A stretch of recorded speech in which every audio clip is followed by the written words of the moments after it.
Hello everyone, Rajie here. I hope you're doing well.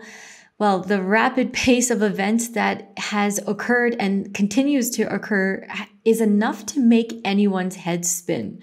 So if you have not kept up with every single detail and twist and turn in this saga, don't worry, you are still a good person. Now, with the content that's coming out of Ottawa and right across Canada, we have seen some of the most amazing heights of the human spirit. And at the same exact time, we have witnessed some of the most darkest depths of our psyche coming out of the shadows.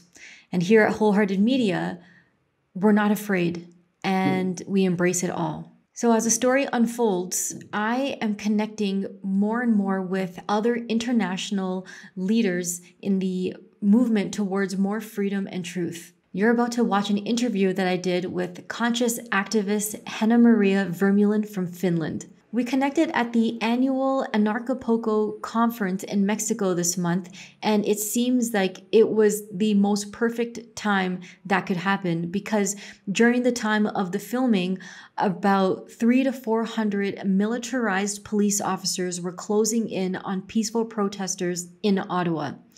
We all saw some of the most shocking images coming out of that event that left a lot of us shaken, disgusted, and bewildered.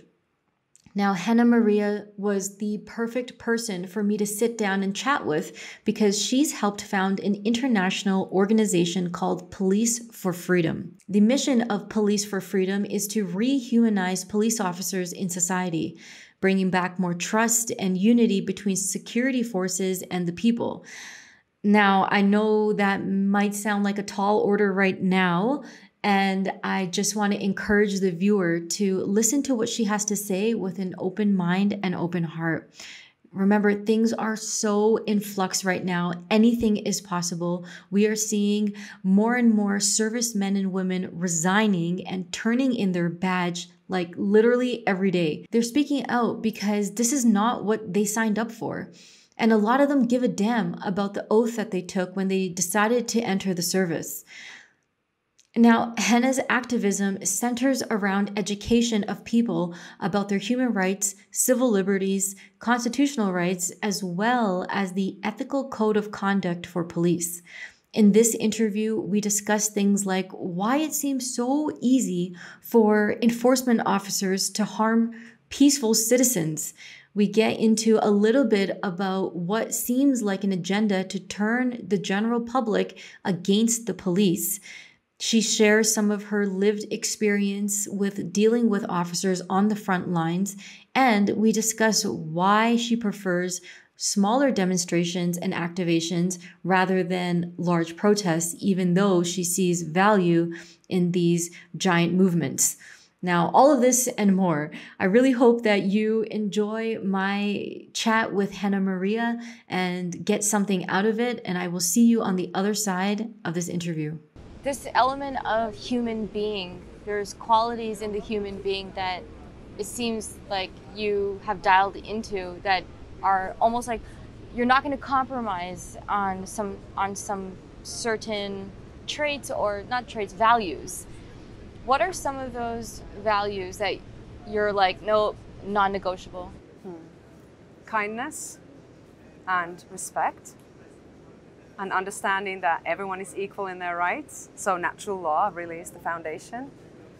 And this is what has led me to work with the police right now, because, well, I started in human rights, then I went into animal rights, and then into medical freedom. And now my latest work has been helping activists see the human inside the uniform.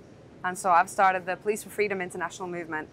And there is so much hatred of police, which is understandable through a lot of trauma that people have unfortunately experienced as activists. But a lot of it is also being manufactured and perpetuated for ulterior motives. I cannot accept the fact that just because someone is a police officer that we should hate them. And, you know, I really want to embody the values of freedom and anarchy, but I don't see that anarchy equals dehumanization or hatred of anybody. So I guess I'm a bit of a rare breed in the anarchist movement, but I really advocate dialogue and negotiation and peaceful communication with police and rehumanizing them rather than dehumanizing them, you know. So some of those motives, you asked me, well, I see that there is a very deliberate attempt to make us dissolve local policing and community policing. There's this defund the police agenda, right? You hear it whenever there is some kind of police brutality that has made the news like in a big way, which always to me is a bit suspect. But these events normally fuel the fire of the defund the police movement. And I see that that is to remove local policing and bring more one world government policing, more militarized policing, and perhaps UN or EU police force. And the dangers of that is that I personally believe, and this is my experience, that when we have police who live in the same community as us, whose children go to the same schools as our children, that there is a level of affinity and loyalty that they feel to their community.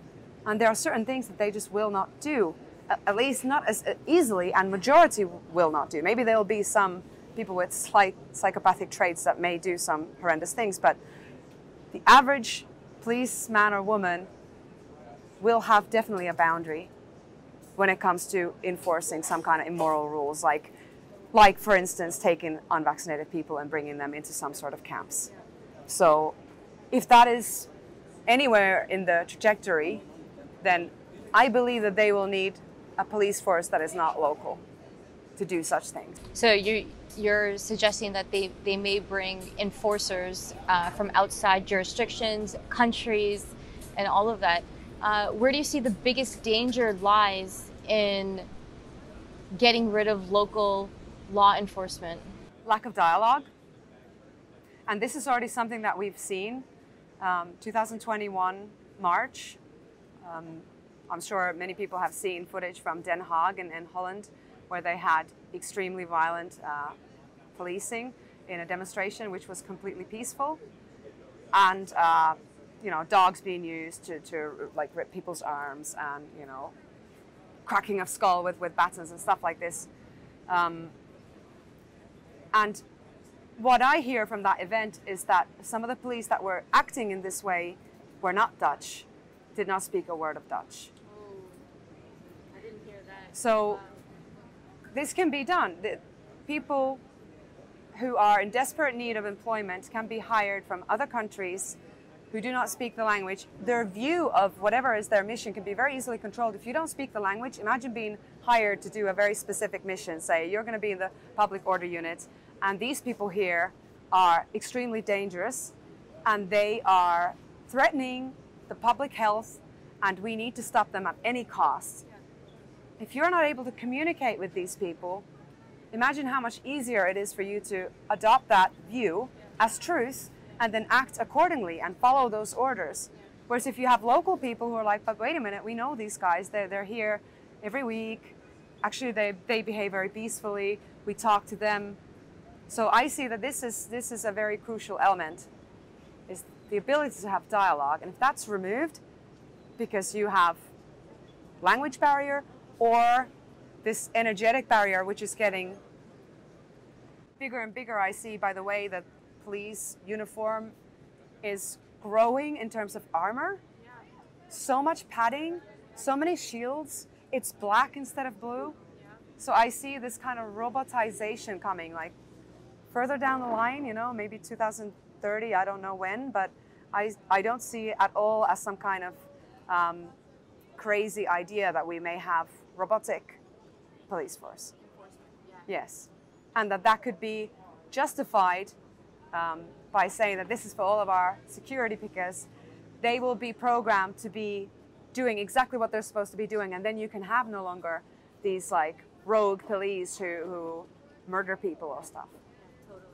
But then it will remove the human contact. Yeah.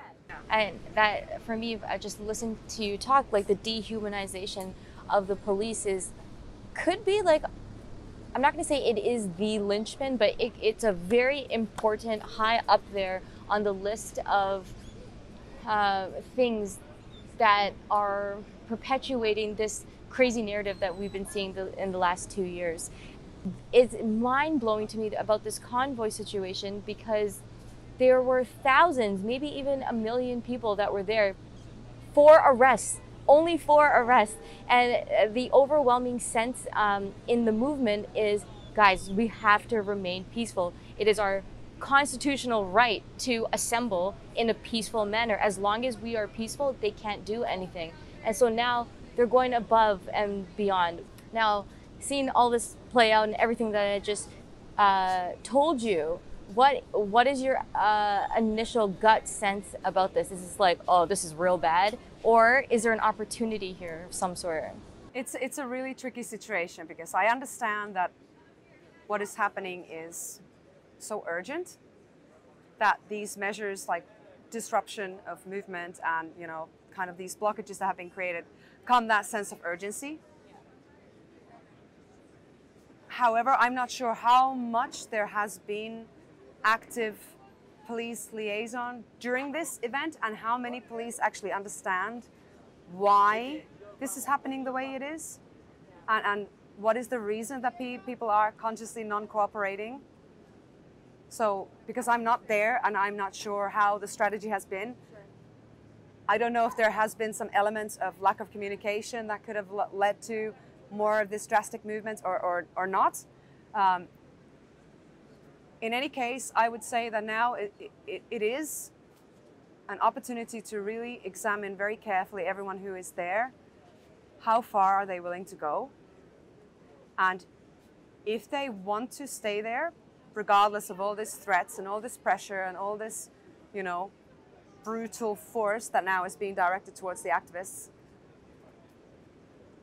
are they willing to face whatever comes with consciousness and with self-responsibility? Because it may include trauma, because now we're at a point of it may turn into quite a bad conflict.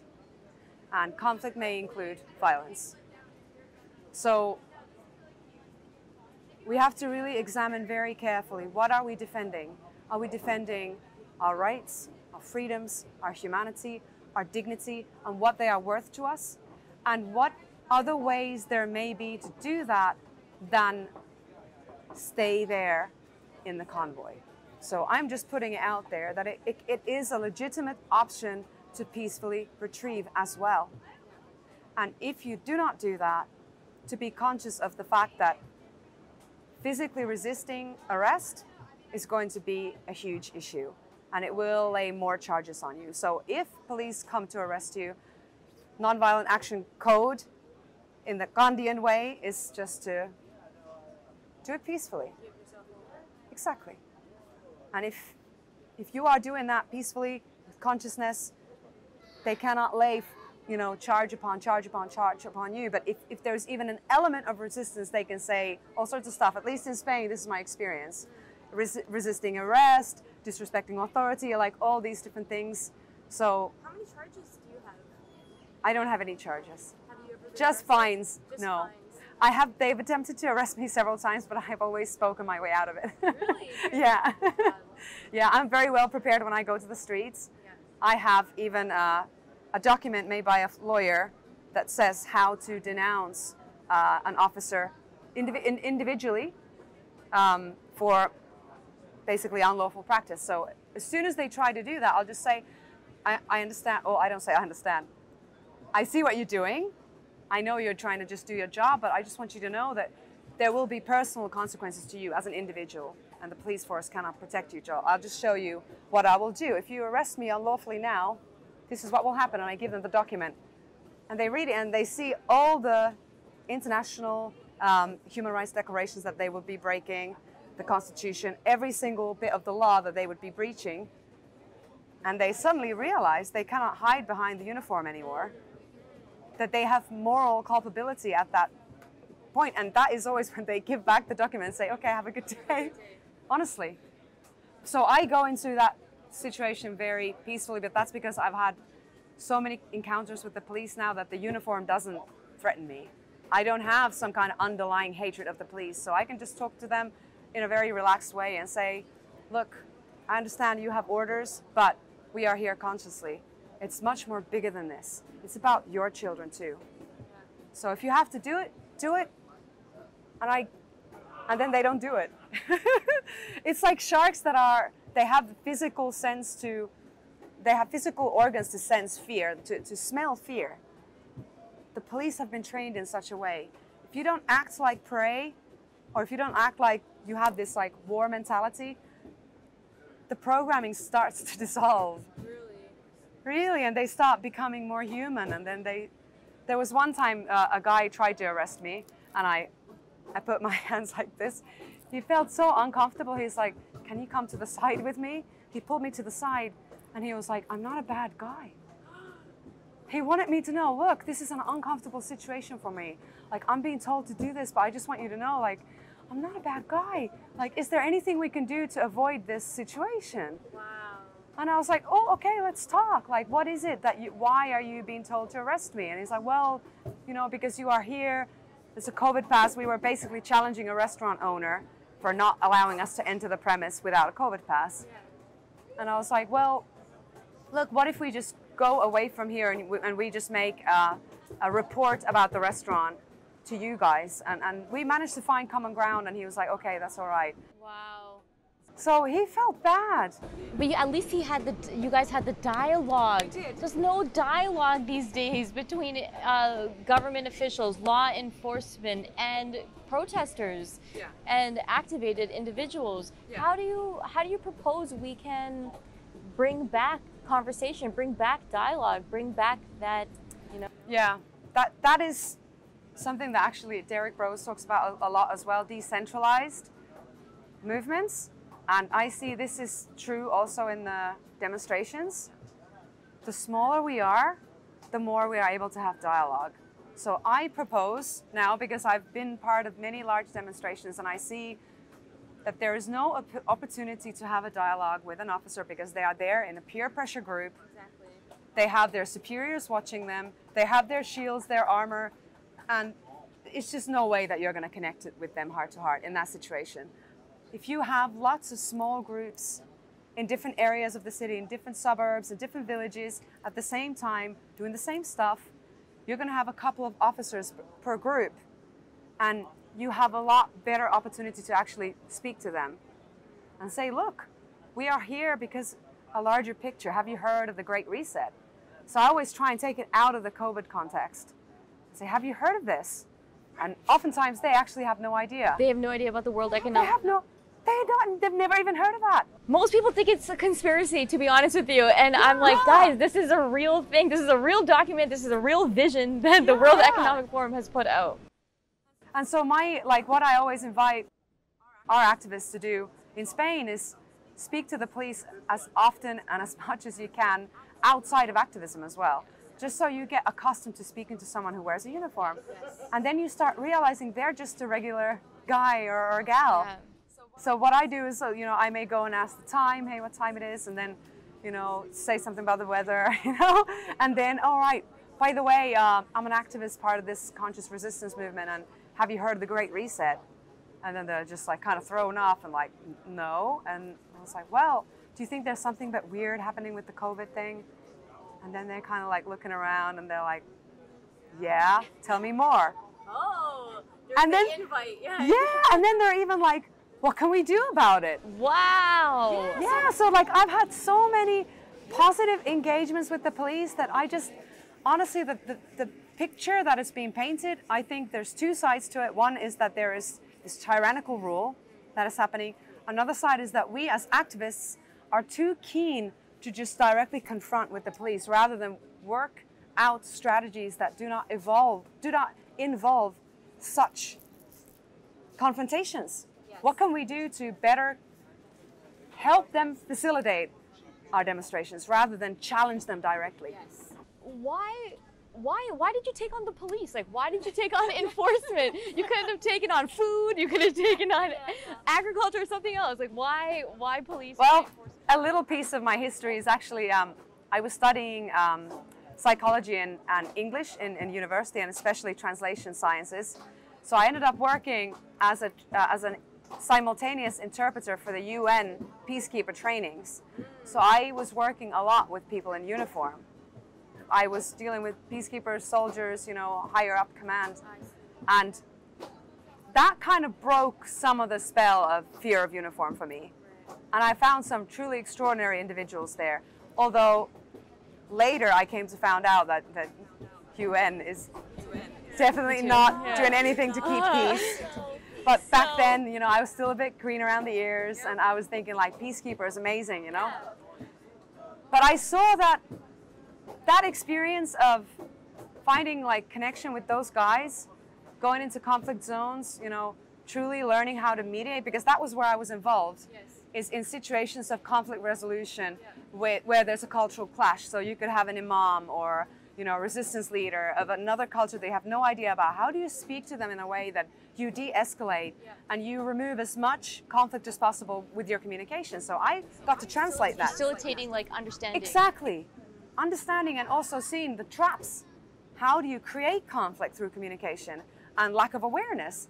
So they would practice things like when you enter a space, make sure that there's not like a UN flag on the floor, because they can do that, and then you step on the flag and they take a picture.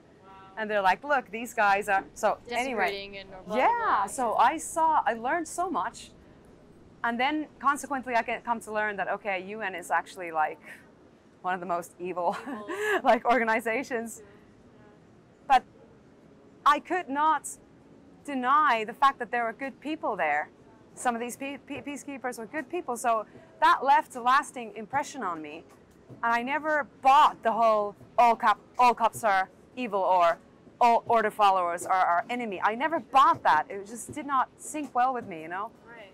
And then COVID hit, you know, and I'd started like a peace collective in 2019 prior to any of this, where some of the key things was, you know, peaceful communication, you know, animal rights, human rights, natural law, all this stuff. Then COVID comes and I'm actively on the streets demonstrating, and then I come to make friends with these awake police officers who had founded an association in Spain called Policías por la Libertad. And I marched together with them, and I witnessed and experienced what it feels like to be completely safe in a kind of an anti-government demonstration when you have police doing the police liaison.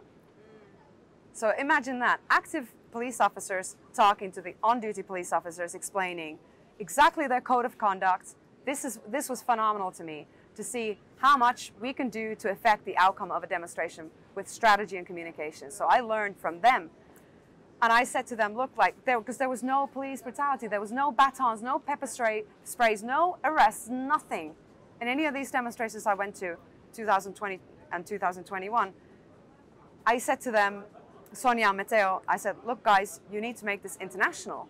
Like, this is the key. And also, simultaneously, I'd been studying what are some of the most impactful elements of liberation when it comes to, you know, getting out of tyranny. Yeah. And one of them was, well, when police begin to disobey. Yeah. So I told this has to be made international. And they said, look, none of us speak English. Like, you have to do it. And I'm like, but I'm not a cop. You know, they're like, it doesn't matter. You can just coordinate. You just say, look, we're starting this internationally. Get in touch with me if you're a police officer and you don't agree with what's happening. That's what I did. My husband had learned to make websites, so he just created the website. Everything's done with like zero money. Made the website, and because I was actively doing live streams from the demonstrations, already there were some awake cops following me. And then next thing I know, when I announced Police for Freedom, I start getting people contacting me. And the first chapter was actually started in Melbourne, Australia. Go figure. Right? They saw the need for it. Yeah. And it started out, it was quite hard because there were already so much trauma between demonstrators and police. But now it has changed because of Police for Freedom, because of the message, because of understanding the merit of police liaison and negotiation, communication. So, yeah. So how many associations or how many chapters now? Yeah, so we actually do not do government registered associations because we're very aware of the fact that then they can easily freeze your funds. They can, you know, start dictating things that are conditions for your membership and stuff. So we do everything completely horizontal, grassroots, decentralized, and there's no money involved at all. Everything we do is based on if someone wants to donate, they can donate skills, services, spaces, you know, merchandise, but we don't take any money because we just do not want that element at all, because when you have active police officers receiving money, it doesn't work. It's messy. Yeah, it's messy and it can get ugly. So we've managed to keep it very clean, very tight. And so now we have, I think it's 16 chapters. Wow. Yeah, and it's growing, and we're collaborating, as you know, with some of the Canadian, you know. It's so exciting, so exciting. Every day I'm seeing on my own channels, you know, RCMP, more officers in the military. Yeah, I've seen some amazing statements come out recently as well. And we receive also, everyone's welcome, firefighters, prison guards, soldiers, peacekeepers, veterans. Yeah. So it's a mix of oriented. Exactly. Yeah. Service oriented, you know, law, security forces, basically. Yeah. You've gone to a lot of protests and demonstrations and stuff. Do you see value in that, or are you kind of more focused now on something else in creation? Strategically beneficial activism absolutely is valuable in this time, but I'm all for small demonstrations rather than these big marches, because honestly, I just see that the big marches can be so easily manipulated, infiltrated.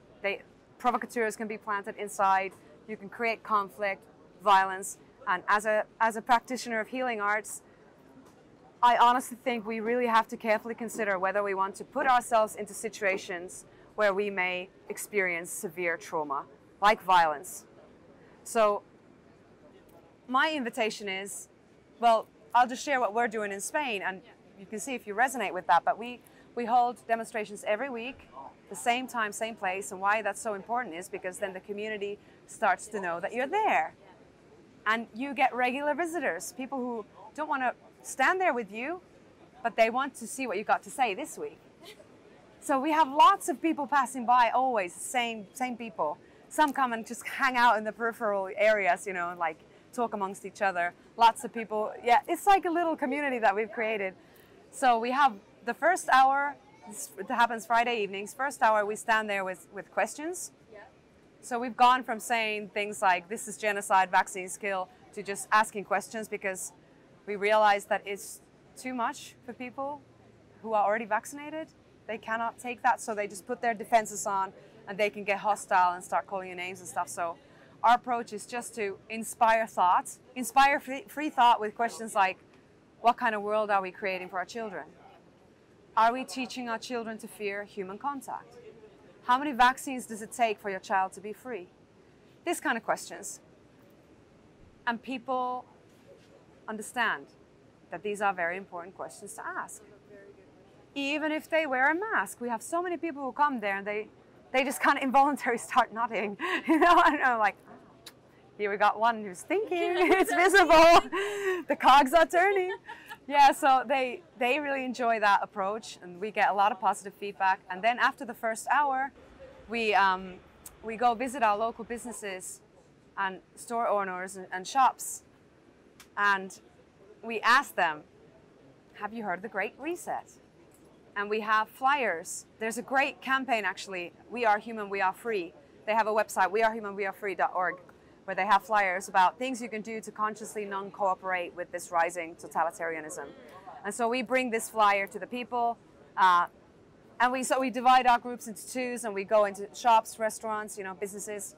We talk to them, and they tell us what they're actually going through, what are their fears, why they are complying, you know, with the COVID pass or whatever. And then we attempt to give them resources and say, look, do you understand that these fines are actually unlawful?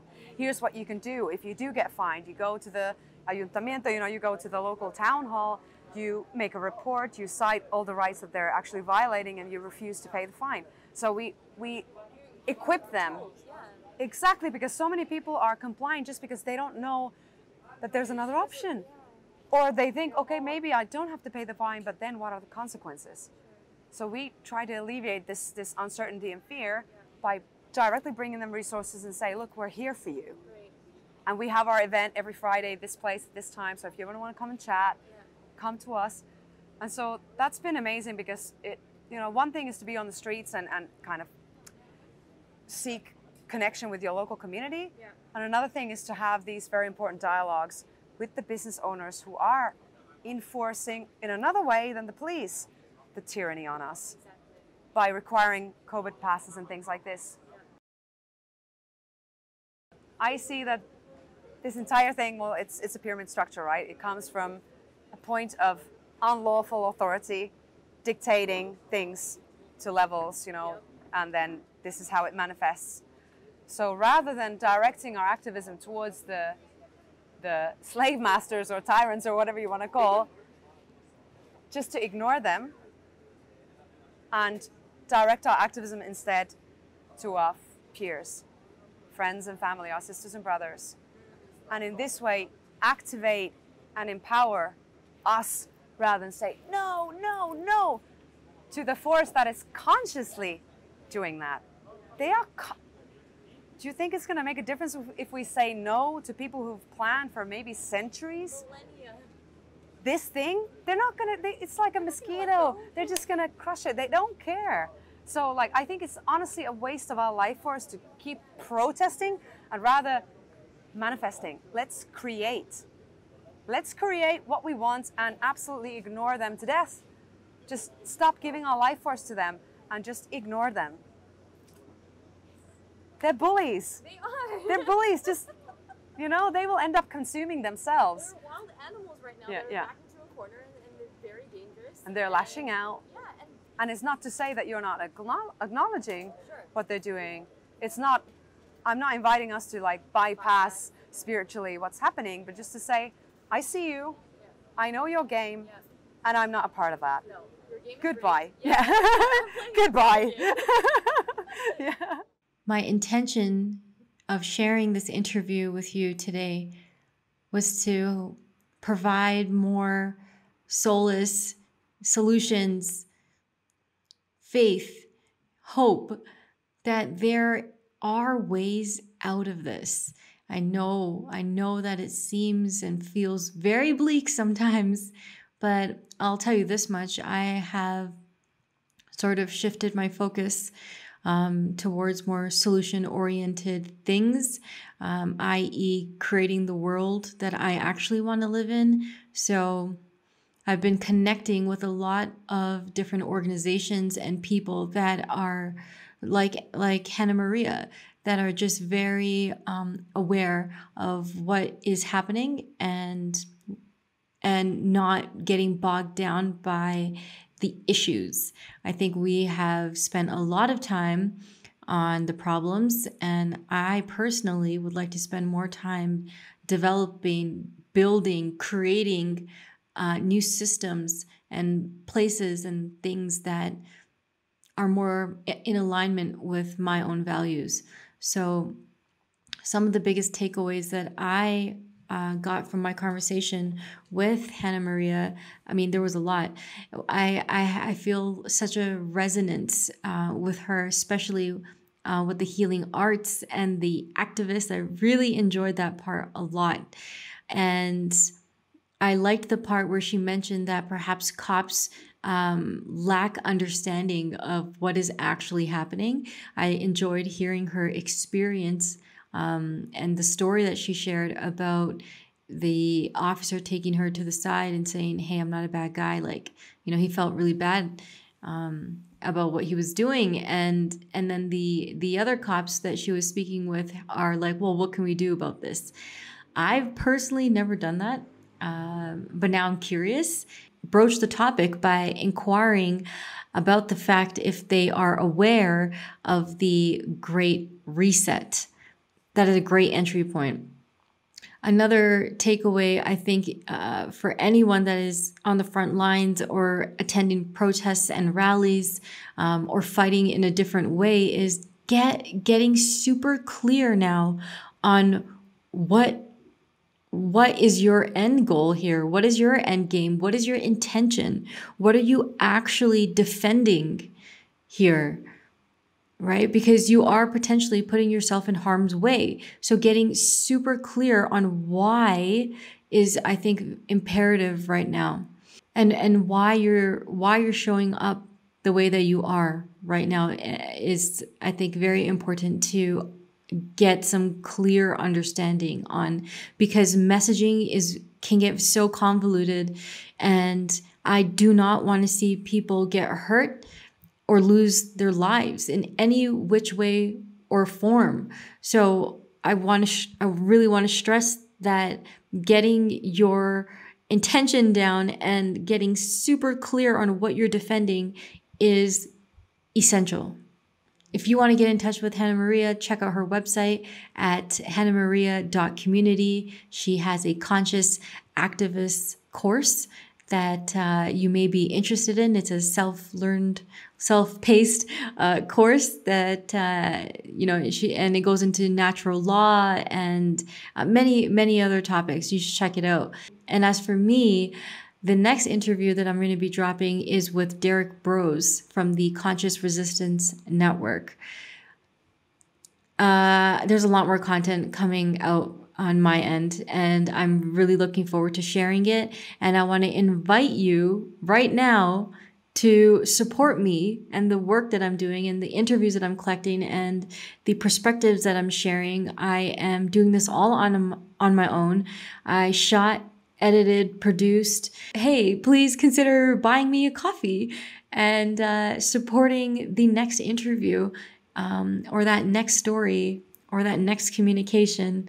Thank you so much for watching. I'm Rajie, and I'll see you next time.